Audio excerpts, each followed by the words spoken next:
Magandang umaga, kumusta po? Narito po ulit ang update natin para sa lagay ng ating panahon ngayong umaga po ng October 20, 2023 na kung saan sa ngayon po ay nananatili na walang anumang sama ng panahon sa loob at labas ng ating area of responsibility na banta po sa ating bansa at posibleng wala ring bagyo na tatawid dito sa malaking bahagi ng ating bansa hanggang po sa matapos ang buwan na ito. Base po yan sa consistent na ipinapakita po ng forecast model na atin pong ginagamit.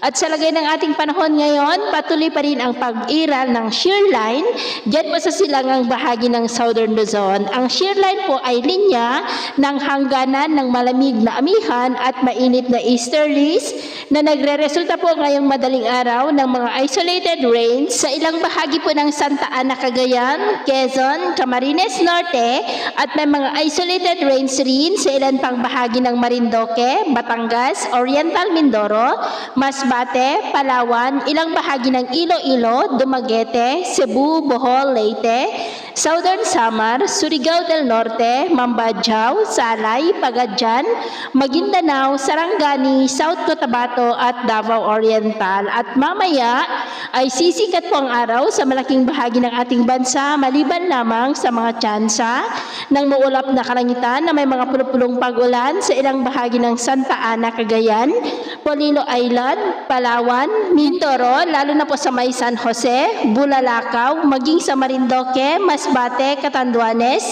Iloilo, Guimaras, Dumaguete, Siquijor, ilang bahagi ng Cebu, Bohol, Maasin, Leyte, Dipolog, Misamis Occidental at Tawi-Tawi. At mamayang hapon po, mas maraming lugar na muli dito sa ating bansang makakaranas ng maulap na kalangitan na may mga pulupulong pag-ulan.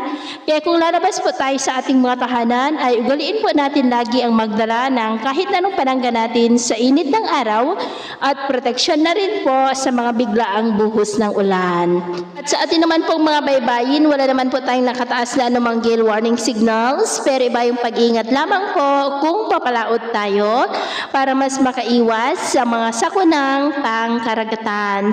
So, yun po ang latest update natin sa araw na ito. At ako po muli si James na nagsasabing sa kahit anong pagsubok po na darating sa ating buhay, huwag na huwag po tayong mawawalan ng pag-asa. Thank you and God bless!